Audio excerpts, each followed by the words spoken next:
Welcome to Stretford, Paddock. I'm Ronaldo Brown and I'm at Old Trafford for the news on the day of the Palace game, which actually couldn't come soon enough after the result on Monday, but let's get over that. So for the first bit of news is actually quite a little speculation about Pogba, whether he's going to start tonight, whether he's going to be rested. There's quite a few knocks actually. There's been Mason Greenwood's got a knock, Luke Shaw's got a knock, and obviously Pogba. One of the quotes that Ollie's actually come out with regarding Pogba's fitness is the fact that he said he's not quite concerned about Pogba's fitness, but it's obviously a doubt in going in tonight. There's been quite a few games. The games have been frantic. They've come quick and fast. And let's get into a few of the quotes of Sky Sports. Ollie says, I've been speaking more or less every day with Paul, and of course he knows that he wouldn't be dropped. When Paul plays like this, he wouldn't be dropped from any other team in the world. But he has been out for a long time and there are question marks before the Southampton game. He felt ready for it and that was great. Now let's see if he's ready, how he is today and if he's ready tomorrow. He's been fantastic since the restart and he's brought a lot to the team, which I do agree with. Obviously, as United fans, we've kind of fell in love with the old Pogba and Bruno dynamic. We've seen the fast, free-flowing football, 18 games unbeaten. But in this short time span of the games close together, which I was thinking about, it was the first time since 1993 that we've had 5 unchanged teams back-to-back. And in quite the frantic game schedule, games coming thick and fast, it's probably took quite a toll on the players. I don't think any of the players will actually be fully fit. I don't think Pogba probably isn't fully fit. Obviously, he was out for quite a while beforehand. And I'm guessing the players will be quite well managed. But with the games, basically, so we've got an FA Cup semi-final on Sunday, but every single game in the Premier League, if you want to get into the top 4 of the Champions League, is basically a final in itself. So if Pogba's got a little bit of a knock and he could be a risk for Sunday, I feel like he's still playing.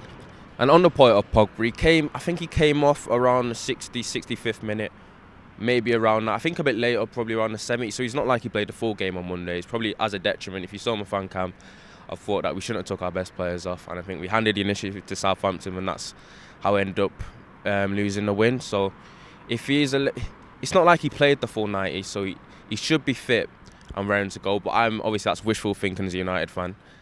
And I just want to see us win tonight because I need to get over Monday. I know you need to get over Monday. But let me know in the comments what you think about Pogba, whether he should play or not, whether we should risk him for Sunday. He's got a semi-final on Sunday. Do you think he should be risked? Do you think we can win without him? Do you think the drop-off from Pogba to the midfielders that are on the bench, the likes of Fred, McTominay, do you think it's too big of a drop-off? Let me know what you think. And actually, on the Pogba note, there's actually been rumours through quite numerous papers that Pogba's well in line to sign a new 5-year contract, which I personally think can attribute to the arrival of Bruno, how he's kind of ignited the team, he's ignited Pogba, and he's kind of brought Pogba up a level. I think quite often we've been criticising Pogba and his performance, but I think he's been dragged down by the kind of level of play that we had at the club. When you bring in someone like Bruno and he kind of sparks it, he's got someone on a similar quality level, kind of brings the best out of him, and it actually has less pressure on him to perform at his optimal best. Because I feel like Pogba had to be like a bit of a Superman, 9 out of 10 for us to win. Everyone around him weren't quite up to par, but now it's quite a positive. And obviously it's been a speculation for quite a while. He's got quite an annoying agent, obviously, around whether he's going to go to Madrid, etc. And if you do pen him down for 5 years, then we definitely see United going in the right direction. And also, it makes it look like a massive U-turn from where we went from last summer. Last summer, he looked almost certain to go. And it's been a complete 180, and we can attribute that to United's improved performance. The way Solskjaer has got the kind of atmosphere and vibe around the club going, and also the arrival of Bruno now, it's kind of sparked the club and the run of form that we've been on. 18 games unbeaten now. I know on Monday kind of felt like a loss, but we've not been losing. We've been playing well, and with Martial smiling, which is a rarity, and the team looks like to be going in the right direction. And the fact that Pogba can obviously see that, and that's why he's gone from last summer looking like he might leave to this summer looking like he very, very much might be in line to stay. And he's on the way for United to be back up to the top. And I don't see the way we don't do it without a world-class talent like Pogba still at the club. So let me know what you think about Pogba in the comments, what you think about the speculation, what you think about whether he should start later on, whether he should be rested, whether he should be kind of masked for the game on Sunday. And also let me know what you think about his contract extension. I'm sure you think it's good news, and if you don't, then I'm not sure what you're watching as a United fan, because with world-class talent like Pogba, you want to do your best to keep him by all means necessary. But on to some other news. And the news is obviously Jadon Sancho, with Christian Folk coming out yesterday with an update saying that Dortmund are expecting a €120 million offer from United for Sancho, just in case United is qualified for the Champions League directly, which is a slight difference from the 110 million that was reported by Hogstein. But it does sound like a lot of money when you look at it as face value. But I reckon that's probably about 9 million and the rest 90 million. Forgive me, I wish it was 9 million. 90 million with the rest of the 20, probably rest of the 20 or 30 in add-ons. And that might be whether he does Ballon d'Or, whether he goes on to do big things for the club, which obviously we'd like to do, but I don't think it's going to be 120 million straight up. But what makes this quite interesting is we don't know what the market's going to be like. It's been coronavirus, it's been a pandemic. So we're not quite sure what the finances are going to be like for United in the transfer market, if any of the clubs actually. And obviously I'm not going to get too political, but with the Brexit and etc. coming, you don't know how that's going to kind of affect the dealings in Europe and the kind of transfers from what the Premier League to out of it. But I believe you do whatever you can to get Sancho. If you want to get the club moving in the right direction, you pay the money and you get it over and done. I know that I've seen quite a few United fans are speculating that with the kind of explosion, as you want to call it, of Mason Greenwood since the return, and how he's kind of came into his own and he kind of owned the right side of the people are wondering if you include Jadon in the mix, do you kind of slow down his progression? But I don't believe that. I feel like Greenwood's 18 years old, so you kind of mask him.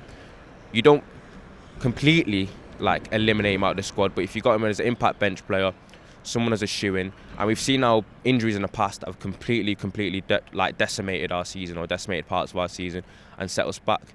The drop-offs from our starting 11 and our starting players to the reserves weren't quite good enough.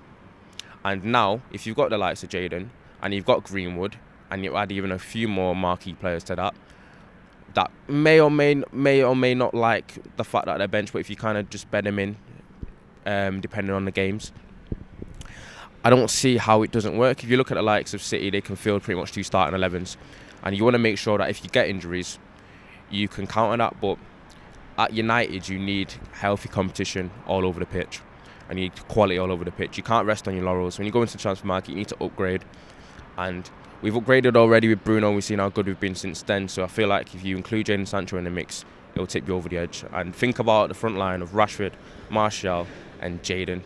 Got me kind of foaming at the mouth, but now my lips are just dry, but obviously gonna have you foaming at the mouth now. I'm excited to see it. I know that you'll be excited to see it, and I really hope we get it done.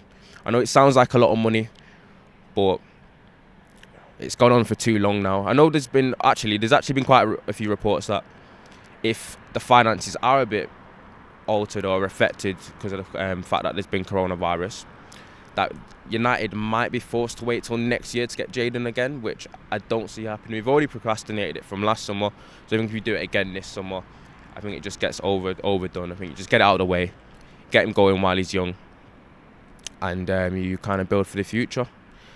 So yeah, hopefully we get Jadon, and hopefully we win later on. Got all the positives back. We get the Southampton result out of the way. We beat Chelsea on Sunday, win the FA Cup, win the Europa, and the rest of the season is quite positive. But that's it from me. First one of these. Happy to be back at Old Trafford. I'll be excited to see when fans are back here as well. But this was Stretford, Paddock, and I'm Ronaldo Brown, and this was the news.